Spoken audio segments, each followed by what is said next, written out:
Bien, me gustaría compartir con vosotros un pasaje que se encuentra en el Evangelio de Marcos. Así que os voy a pedir que, por favor, abráis vuestras Biblias, sea en papel, o sea en formato digital, en vuestra tableta, en vuestro móvil o en donde sea.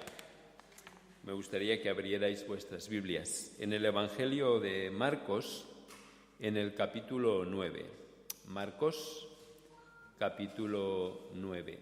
Y vamos a leer desde el versículo 2. Marcos, capítulo 9, desde el versículo 2. Y es un pasaje muy conocido para todos vosotros, pero no por menos conocido, es importante volverlo a recordar. Y creo que siempre es importante leer la palabra en la Iglesia. Dice así: 6 días después, leo en el versículo 2, 6 días después Jesús se fue a un cerro alto, llevándose solamente a Pedro, a Santiago y a Juan. Allí, delante de ellos, cambió la apariencia de Jesús. Su ropa se volvió brillante y más blanca de lo que nadie podría dejarla por mucho que la lavara. Y vieron a Elías y a Moisés que estaban conversando con Jesús. Pedro le dijo a Jesús: Maestro, qué bien que estemos aquí. Vamos a hacer 3 chozas, una para ti, otra para Moisés y otra para Elías. Es que los discípulos estaban asustados y Pedro no sabía qué decir. En esto una nube bajó y los envolvió en su sombra, y de la nube salió una voz que dijo: Este es mi Hijo amado, escuchadlo. Al momento, cuando miraron alrededor, ya no vieron a nadie con ellos, sino a Jesús solo. Mientras bajaban del cerro, Jesús les encargó que no contaran a nadie lo que habían visto hasta que el Hijo del Hombre hubiera resucitado. Por esto guardaron el secreto entre ellos, aunque se preguntaban qué sería eso de resucitar. Le preguntaron a Jesús: ¿por qué dicen los maestros de la ley que Elías ha de venir primero? Él les contestó: es cierto que Elías viene primero y que él lo arreglará todo. ¿Y por qué dicen las Escrituras que el Hijo del Hombre ha de sufrir y ser despreciado? Pero yo les digo que Elías ya vino y que ellos hicieron con él todo lo que quisieron, como dicen las Escrituras que le había de suceder. Cuando regresaron a donde estaban los discípulos, los encontraron rodeados de una gran multitud, y algunos maestros de la ley discutían con ellos. Al ver a Jesús, todos corrieron a saludarlo llenos de admiración. Él les preguntó: ¿qué estáis discutiendo entre vosotros? Uno de los presentes contestó: Maestro, aquí te he traído a mi hijo, que tiene un espíritu que lo ha dejado mudo. Donde quiera que se encuentre el espíritu, lo agarra y lo tira al suelo y echa espuma por la boca, le rechinan los dientes y se queda tieso. He pedido a tus discípulos que le saquen ese espíritu, pero no han podido. Jesús contestó: gente sin fe, ¿hasta cuándo tendré que estar con vosotros? ¿Hasta cuándo os tendré que soportar? Traed aquí al muchacho. Entonces llevaron al muchacho ante Jesús, pero cuando el espíritu vio a Jesús, hizo que le diera un ataque al muchacho, el cual cayó al suelo revolcándose y echando espuma por la boca. Jesús le preguntó al padre: ¿desde cuándo le sucede esto? El padre contestó: desde que era niño, y muchas veces el espíritu lo ha arrojado al fuego y al agua para matarlo. Así que si puedes hacer algo, ten compasión de nosotros y ayúdanos. Jesús le dijo: ¿cómo si puedes? Todo es posible para el que cree. Entonces el padre del muchacho gritó: yo creo, pero ayúdame a creer más. Al ver Jesús que estaba reuniéndose mucha gente, reprendió al espíritu impuro diciendo: espíritu mudo y sordo, yo te ordeno que salgas de este muchacho y que no vuelvas a entrar en él. El espíritu gritó e hizo que le diera otro ataque al muchacho. Luego salió de él dejándolo como muerto, de modo que muchos decían que en efecto estaba muerto. Pero Jesús, tomándolo de la mano, lo levantó y el muchacho se puso de pie. Entonces Jesús entró en una casa y sus discípulos le preguntaron a solas: ¿por qué nosotros no pudimos expulsar ese espíritu? Y Jesús les contestó: a esta clase de demonios solamente se les puede expulsar por medio de la oración. Otras versiones dicen por medio de la oración y el ayuno. Si me ponéis la primera de las diapositivas, me gustaría compartir con vosotros hoy acerca de la montaña y el valle. Ya habéis visto que la mitad de la acción tiene lugar en un cerro, en la montaña de la Transfiguración. La otra mitad de esta aventura, por decirlo de alguna manera, tiene lugar en el valle. Si me ponéis la otra diapositiva, ¿y la otra? Muy bien. Pues la introducción es que os quiero... vamos a la introducción primero, por favor. Es que como lo he cambiado sobre la marcha... Bien, me gustaría haceros una breve descripción de este pasaje. La primera parte del pasaje es la experiencia de la transfiguración. Todos recordáis que Jesús llama a Santiago, llama a Pedro y llama a Juan, y con ellos sube al monte de la transfiguración. Llaman el monte de la transfiguración porque allí Jesús cambia su semblante. Se le aparece Moisés, se le aparece Elías, y ambos le dicen que tiene que ir a Jerusalén y que allí tiene que sufrir y allí tiene que padecer. Los discípulos tienen una experiencia, lo que habitualmente se llama una teofanía, una aparición de Dios y la posibilidad de ver a Dios de una manera sobrenatural. Pero la segunda parte de este pasaje es una parte que sucede en el valle. Así que tenemos el contraste entre la montaña y el valle. En el valle los discípulos tienen en la montaña los discípulos tienen una experiencia increíble, una experiencia sobrenatural, una experiencia gozosa, y cuando llegan al valle se encuentran con la triste y dura realidad. Es lo que pasa cuando uno, en ocasiones, va a una gran actividad cristiana, una actividad donde hay mucha alabanza, donde hay mucho gozo, donde hay mucho compartir, y luego, ¿qué sucede? Que aterrizas en el mundo real. Y el mundo real está lleno de miseria, está lleno de dolor y está lleno de situaciones muy tristes y muy duras. Está lleno de gente que realmente lo pasa muy mal. Así que tenemos ese gran contraste que veis en este pasaje. El contraste entre la montaña y el contraste entre el valle.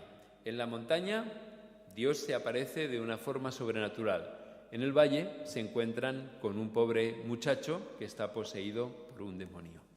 Dejadme que os explique un poco el significado de este pasaje. Si pasamos la diapositiva, muchísimas gracias. Fijaos que este pasaje yo creo que refleja una tensión, y es la tensión entre lo que sucede en la montaña y lo que sucede en el valle. En la montaña los discípulos tienen el privilegio de experimentar de manera anticipada la gloria de Jesús. Sin embargo, esta gloria de Jesús que ellos tienen la posibilidad de experimentar, que tienen la posibilidad de ver, que quieren retener, por eso le dicen a Jesús: ¿qué te parece si construimos aquí 3 cabañas, una para ti, otra para Moisés y otra para Elías, y nos podemos quedar aquí todo el tiempo contemplando algo que realmente es increíble, algo que realmente es sobrenatural, algo que realmente nos llena de gozo? Sin embargo, si veis este pasaje de la transfiguración, es como un bocadillo. Y en el bocadillo hay la chicha o la comida en medio, pan por arriba y pan por abajo. Pero las dos partes del pan de este pasaje es que en el pasaje justamente anterior a la transfiguración, Jesús les dice que el Hijo del Hombre tiene que morir, tiene que ir a Jerusalén, tiene que sufrir, tiene que padecer, y que morirá a manos de los sacerdotes, de los escribas de la ley y de los paganos. Es ese pasaje en que Pedro agarra a Jesús, se lo lleva a un lado, le reprende y le dice que no se te ocurra, de ninguna de las maneras tú tienes que pasar por una situación como esta. Y cuando acaba este pasaje, el que acabamos de leer, el de la montaña y el valle, Jesús por tercera vez vuelve a anunciarle a los discípulos la necesidad de su muerte y la necesidad de su sacrificio. Así que fijaos que hay un momento de gloria para Jesús y a los discípulos se les permite ver esa gloria. Pero antes y después Jesús está anunciando algo que ellos no quieren oír, y les está anunciando que el Hijo del Hombre tiene que morir, tiene que ser entregado, tiene que sufrir, tiene que padecer a manos de los gentiles y a manos de las personas religiosas de su tiempo. Lo que los discípulos no quieren escuchar, y lo que Jesús les está diciendo, es que Él no es el Mesías que ellos esperaban, un Mesías glorioso, un Mesías que venía para solucionarles todos los problemas, un Mesías que venía para que Israel volviera a recuperar su gloria como reino y como nación. No, Él era un Mesías que venía a sufrir y que venía a padecer, y que sí que es cierto que después resucitaría y estaría a la diestra del Padre y Dios lo reconocería y le proclamaría Señor. Pero sin embargo, esto no podía pasar antes de que Él padeciera y Él muriera. Así que aquí tenemos este contraste. Tenemos un Cristo que en un momento determinado es visto en gloria y en majestad, pero por otro lado tenemos un Cristo que es un Cristo sufriente, que ha venido a morir por nosotros, a sufrir por nosotros y lo que es más, Él espera de cada uno de nosotros la misma actitud que Él tuvo. Si pasamos a la siguiente diapositiva, lo que me gustaría compartir con vosotros es cuál es el significado que esto tiene para la Iglesia. Como podéis ver, el significado es muy negro, es decir, lo tenemos realmente muy negro, a juzgar por la perspectiva que tenemos. Pero bien, ya saldrá si quiere salir. Ahora veníamos de Salamanca y cada 2x3 el sonido y los audiovisuales fallaban, lo cual fue un motivo de gran consuelo para nosotros el ver que no somos los únicos que tenemos este tipo de problemas. Pero me gustaría compartir con vosotros cuál es la aplicación de este pasaje. Y si os dais cuenta, yo creo que la aplicación para nosotros como Iglesia es la aplicación de que todos nosotros vivimos o debemos de vivir la tensión entre pasar tiempo en la montaña y pasar tiempo en el valle. A ver si me sé explicar con suficiente claridad. Pasar tiempo en la montaña es tener comunión con Dios. El tiempo en la montaña es cuando realmente tenemos la posibilidad de pasar tiempo con el Señor. Cuando nos renovamos emocionalmente, espiritualmente, intelectualmente y mentalmente. El tiempo en la montaña son aquellas experiencias en que Dios realmente nos alimenta y nos nutre. Y no solamente nos nutre emocionalmente, espiritualmente, nos nutre emocionalmente y espiritualmente. Estos días, en relación con las noticias que hemos tenido con Sara, han sido tiempos para pasarlos en la montaña, tiempos para pasarlos en esa montaña no literal, pero en esa montaña metafórica que significa la presencia de Dios. Porque cuando uno contempla a Dios, cuando uno llega a Dios con su realidad, cuando uno llega a Dios con sus necesidades y con sus situaciones, es cuando realmente Dios te renueva físicamente, te renueva emocionalmente y te renueva espiritualmente. Nosotros necesitamos de la montaña. Necesitamos de la montaña porque todos los que estamos aquí somos seres finitos, somos seres limitados. Ninguno de nosotros, por más recursos emocionales, intelectuales y espirituales que tenga, puede vivir sin pasar tiempo en la montaña. Porque la montaña, en la Biblia, en la Escritura, la montaña siempre es el lugar donde Dios se encuentra con su pueblo.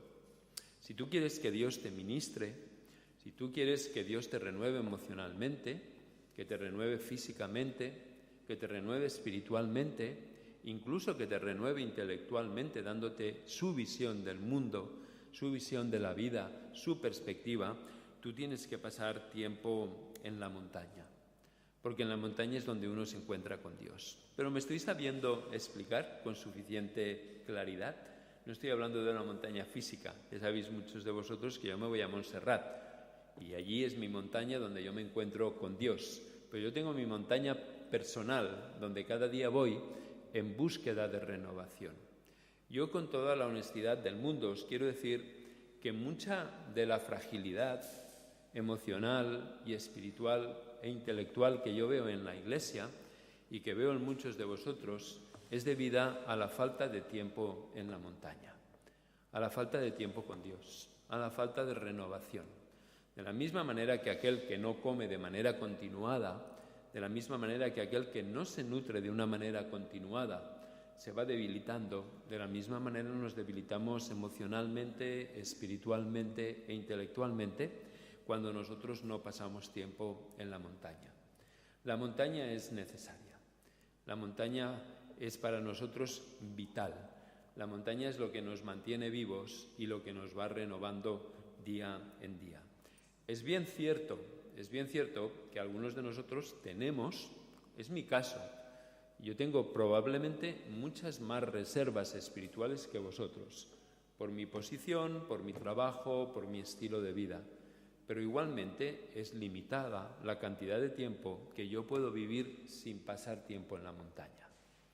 Es verdad que yo a veces cuando estoy viajando en América Latina y tengo que estar 10 o 12 días continuamente capacitando a gente y continuamente dando contenidos a personas y entrevistando a gente a nivel pastoral y hablando con pastores, ni siquiera tengo tiempo de pasar por la montaña y vivo puramente de reservas.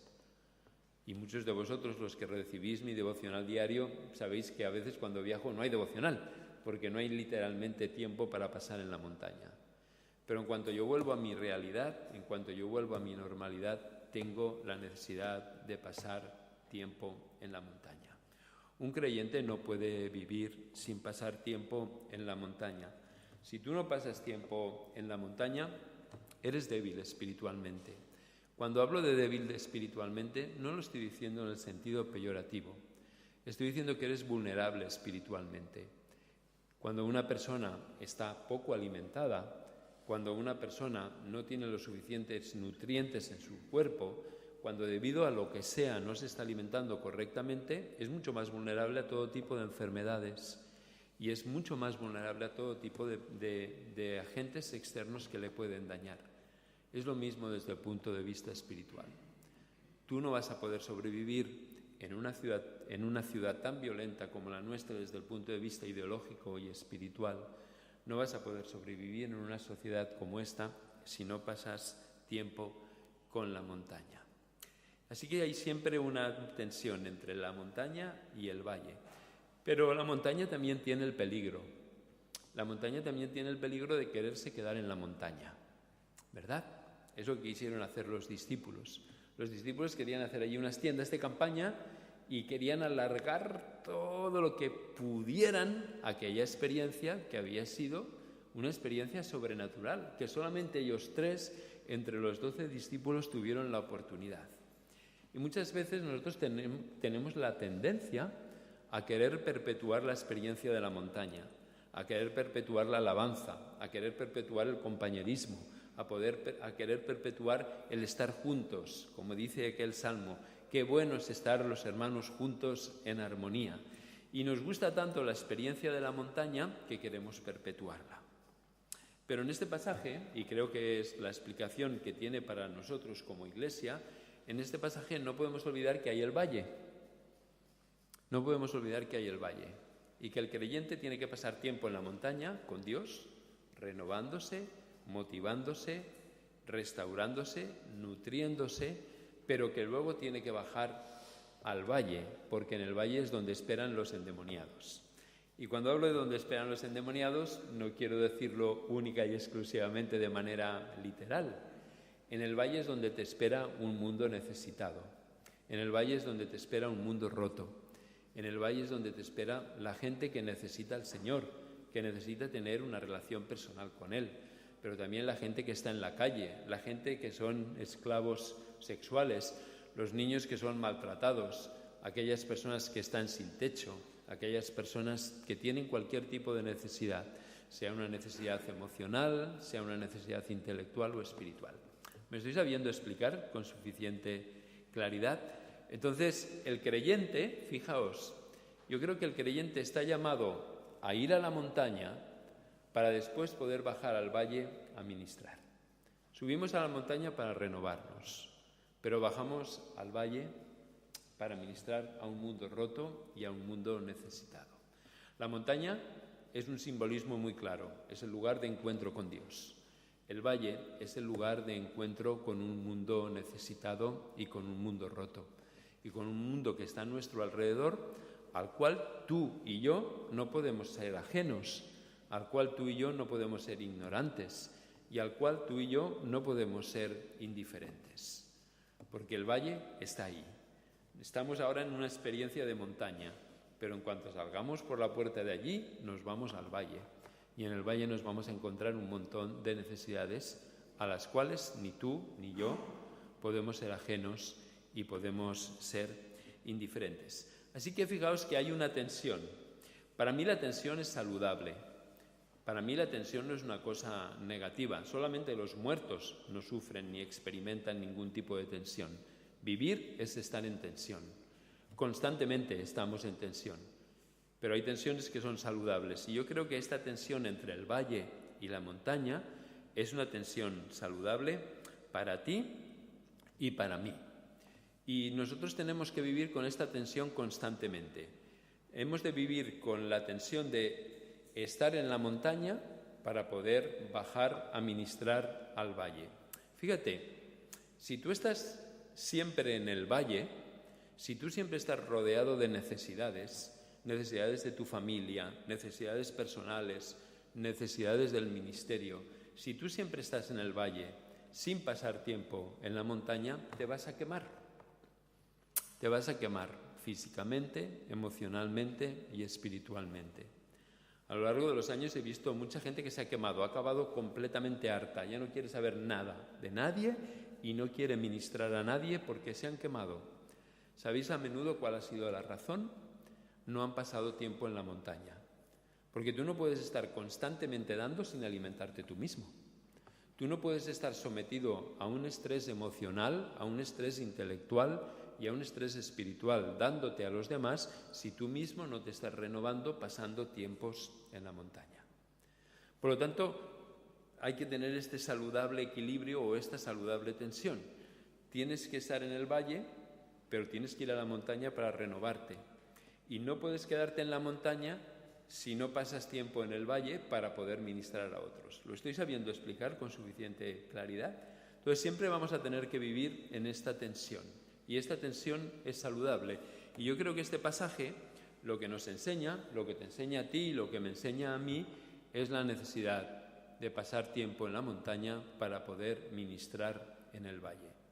Si tu tendencia es a estar en el valle, nunca olvides la montaña, porque te quemarás, porque no podrás aguantar, porque necesitas renovarte, porque necesitas esta tensión saludable en tu vida. Si tú estás todo el tiempo en la montaña y te has olvidado del valle, entonces te has convertido también en alguien disfuncional. Son dos disfunciones diferentes. La disfuncionalidad del que se pasa toda la vida en el valle y nunca se renueva emocionalmente, o la disfuncionalidad del que está todo el día en la montaña y vive ignorante del valle. No es una cosa o la otra, son ambas cosas. Lo que también quería compartirte es que si tú no pasas tiempo en la montaña y no pasas tiempo en el valle, entonces ¿qué haces aquí? Tal vez te has equivocado de lugar y este no es el lugar donde deberías de estar. Porque nosotros somos un pueblo llamado a vivir en estas dos dimensiones, la montaña y el valle. Y si no estás ni en la montaña ni en el valle, no entiendo qué haces aquí. Porque nosotros somos un pueblo llamado a pasar tiempo con Dios, a renovarnos con Dios para servir en un mundo roto y en un mundo necesitado. Así que en esta mañana, y quiero acabar ya con ello, hay tres cosas que yo quiero dejarte para tu consideración. La primera es la necesidad de pasar tiempo en la montaña. Y si no estás pasando tiempo en la montaña, yo te animo a que vayas a la montaña, porque no te pronostico un buen futuro a nivel emocional, a nivel espiritual, ni a nivel intelectual, si no pasas tiempo en la montaña. Si, como dice el apóstol Pablo, no te renuevas por medio de la transformación de tu mente. Porque en la montaña es donde recibimos las fuerzas para continuar y para seguir adelante. Hemos cantado una canción bestial y brutal. Tú das fuerza al cansado, ¿no? Descansaré en ti. Pero, ¿qué pensáis? ¿Que esto es como en la Iglesia Católica, que tú vas y es sacramental y te cae encima, vienes a este local y automáticamente ya sales equipado? No. Eso solamente se produce cuando día tras día vamos a la presencia del Señor en la montaña y Él nos renueva, nos llena con su fuerza, nos llena con su poder y nos da la capacidad. Si no estás pasando tiempo en la montaña, yo te animo y te exhorto en el nombre del Señor a que pases tiempo en la montaña, porque si no, te quemarás. Si no estás pasando tiempo en el valle, quiero decirte que has perdido el norte también, porque estamos llamados a vivir en el valle y a ministrar en el valle y a ser sensibles a las necesidades de la gente que hay a nuestro alrededor. Tú sabrás qué necesidades hay a tu alrededor, pero empezando por tu familia y siguiendo por los entornos en los que tú te mueves, hay una gran cantidad de necesidades que son nuestro valle. Cada uno tiene su montaña particular y cada uno tiene su valle particular. Pero yo te animo a que pases tiempo en el valle, porque esto es a lo que hemos sido llamados y esta es nuestra razón de ser como Iglesia. Si no estás ni en la montaña ni en el valle, en el nombre del Señor, yo te diría, te lo mirar. Algo falla si ni siquiera pasas tiempo en la montaña ni siquiera pasas en el valle. Tal vez estás muriéndote espiritualmente o tal vez ya estás muerto espiritualmente y simplemente es cuestión de que te entierren. Podrán pasar unos cuantos años, según qué edad tengas, pero si tu vida no refleja la experiencia del valle y la experiencia de la montaña con todo el amor del mundo, y tal y como el Señor nos dice, algo no va bien y algo no está funcionando en tu vida y vale la pena que, si oyes hoy la voz de Dios, como dice la Escritura, no endurezcas tu corazón. Así que es lo que quería compartir con vosotros, la tensión entre vivir en la montaña y vivir en el valle.